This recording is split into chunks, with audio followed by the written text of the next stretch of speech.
যোৰহাট জিলা কংগ্ৰেছ ভৱনত যোৰহাট নগৰ ব্লক কংগ্ৰেছ কমিটিৰ সংখ্যালঘু বিভাগৰ কাৰ্যভাৰ গ্ৰহণ আৰু এখন গুৰুত্বপূৰ্ণ সাংগঠনিক সভা অনুষ্ঠিত কৰা হয়।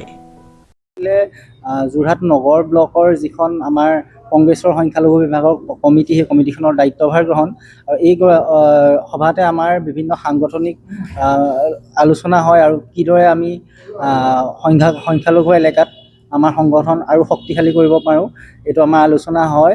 এই আপোনাৰ যিহেতু আজি যিটো আমাৰ এই সাক্ষাৎকাৰৰ লগত মই এটা মানে প্ৰশ্ন, মই 3টা প্ৰশ্ন আমাৰ মুখ্যমন্ত্ৰী মহোদয়ক কৰিব বিচাৰিছোঁ সংখ্যালঘু সমাজৰ হৈ, বিশেষকৈ উজনি অসমৰ খিলঞ্জীয়া সংখ্যালঘু সমাজৰ হৈ, যে আমাৰ দুখন উন্নয়ন পৰিষদ আছে, মৰিয়া উন্নয়ন পৰিষদ আৰু গৰিয়া উন্নয়ন পৰিষদ। মানে তেওঁলোকে যিসকলক খিলঞ্জীয়া বুলি কয় আমাৰ মুছলমানৰ ভিতৰত, এইসকলৰ ভিতৰত এই দুখন আমাৰ উন্নয়ন পৰিষদ আছে, মৰিয়া উন্নয়ন পৰিষদ আৰু গৰিয়া উন্নয়ন পৰিষদ। তাৰ ভিতৰত মৰিয়া উন্নয়ন পৰিষদৰ পুঁজি কৰ্তন কৰি গোটেই মানে অসমৰ উন্নয়নৰ কাৰণে মাত্ৰ 30-40 লাখৰ ভিতৰত সীমিত ৰাখি পুঁজি দি আছে। এই যে পুঁজি কৰ্তন কৰি আমাৰ খিলঞ্জীয়াক কি সন্মান দিছে, সেই কথাটো আমাক খালি বুজাই দিলে হ'ল হিমন্ত বিশ্ব শৰ্মা ডাঙৰীয়াই।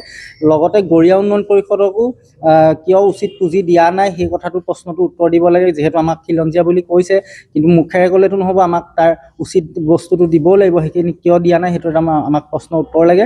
আৰু তৃতীয় কথাটো হৈ গ'ল, সৰ্বানন্দ সোণোৱাল চৰকাৰ ডাঙৰীয়া মুখ্যমন্ত্ৰীত্বৰ কালত চৰকাৰৰ দিনত বিধানসভাত 100 কোটি টকাৰ এটা কথা আমি শুনিছিলোঁ চেংচন কৰা।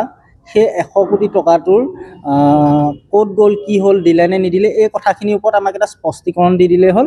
আমি সেই প্ৰশ্নকেইটাৰহে উত্তৰ বিচাৰিছোঁ হিমন্ত বিশ্ব শৰ্মা ডাঙৰীয়াৰ পৰা। মই অসম প্ৰদেশ কংগ্ৰেছ গৱেষণা বিভাগৰ ৰাজ্যিকৰ সাধাৰণ সম্পাদকৰ দায়িত্বত আছোঁ। উক্ত অনুষ্ঠানত সংখ্যালঘু বিভাগৰ নতুন সমিতিয়ে আনুষ্ঠানিকভাৱে কাৰ্যভাৰ গ্ৰহণ কৰে। উক্ত সভাত জিলা সংখ্যালঘু বিভাগৰ জিলা অধ্যক্ষ দীপ নেওগ, জিলা প্ৰশাসনিক সাধাৰণ সম্পাদক জাকিৰ ৰহমান, নগৰ ব্লক সংখ্যালঘু বিভাগৰ নতুন সভাপতি জেমিল আখতাৰ উপস্থিত থাকে।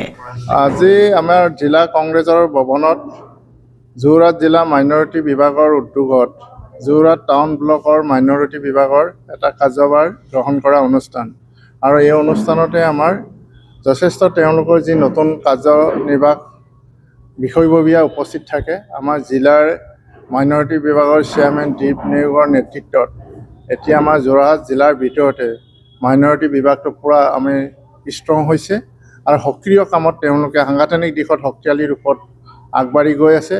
আগন্তুক 26 চনৰ বিধানসভা নিৰ্বাচনৰ কাৰণে সংখ্যালঘু বিভাগে আজিৰ তাৰিখত আমি যিটো চৰ্চা কৰিলোঁ, ৰাজনৈতিক চৰ্চা, ইয়াৰ পৰা আমাৰ অনুমান হৈছে যে শক্তিশালী ৰূপত তেওঁলোকে মাইনৰিটি এৰিয়াত আমাৰ সংগঠন শক্তিশালী কৰা হৈছে। আজি আমাৰ সভাত আমাৰ দীপ নেওগ ডাঙৰীয়া জিলাৰ চেয়াৰমেন আৰু নতুনকৈ গঠিত টাউন ব্লকৰ সভাপতি ডাঙৰীয়া আমাৰ লগত উপস্থিত আছিল। আমাৰ প্ৰদেশ কংগ্ৰেছৰ সম্পাদক কিষাণু বৰুৱা, আমাৰ জিলা কংগ্ৰেছৰ সাধাৰণ সম্পাদক সাংগঠনিক বিকাশ গগৈ ডাঙৰীয়া আৰু আমাৰ জিলা মহিলা কংগ্ৰেছৰ সভানেত্ৰী ভণ্টি গণ্ডিয়াকে প্ৰমুখ কৰি আমাৰ জিলাৰ কেইবাটাও বিষয়ববীয়া আজি সভাত উপস্থিত থাকি বক্তব্য প্ৰদান কৰে। ইয়াৰ উপৰিও জিলা প্ৰদেশ কংগ্ৰেছৰ সভাপতি, জিলা মহিলা কংগ্ৰেছ সভানেত্ৰী, দলৰ বহুকেইগৰাকী জ্যেষ্ঠ আৰু কনিষ্ঠ বিষয়ববীয়া অনুষ্ঠানটিত উপস্থিত থাকে।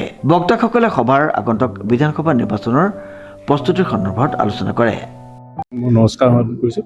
প্ৰথম আমাৰ আজি যিটো সাংগঠনিক সভাত যিটো আমাৰ নগৰ ব্লকৰ সভাপতি হিচাপে মই আজি দায়িত্বভাৰ গ্ৰহণ কৰিলোঁ, আৰু আজিৰ পৰা আমি সকলো 19টা ৱাৰ্ডক মাইনৰিটি হিচাপে যিখিনি মানুহ আছে সকলোকে ওলাই আনি আগবঢ়াই লৈ যাম বুলি মই আশা কৰিছোঁ, আৰু মোক সকলো সহায় সহযোগিতা কৰিব বুলি মোক প্ৰতিশ্ৰুতি দিছে।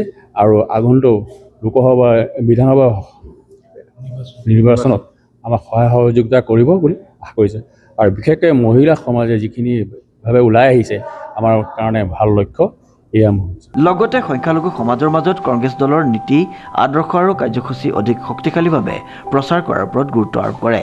দলীয় ঐক্য অটুট ৰাখি বুথ পৰ্যায়ত সংগঠন অধিক মজবুত কৰাৰ আহ্বান জনোৱা হয়। সভাৰ শেষত আগন্তুক দিনত সংগঠনক অধিক গতিশীল কৰি ৰাইজৰ সমস্যাসমূহ লৈ মাটিত নামি কাম কৰাৰ সংকল্প গ্ৰহণ কৰা হয়। অনুপম বৰাৰ ৰিপৰ্ট, নিউজ নাও।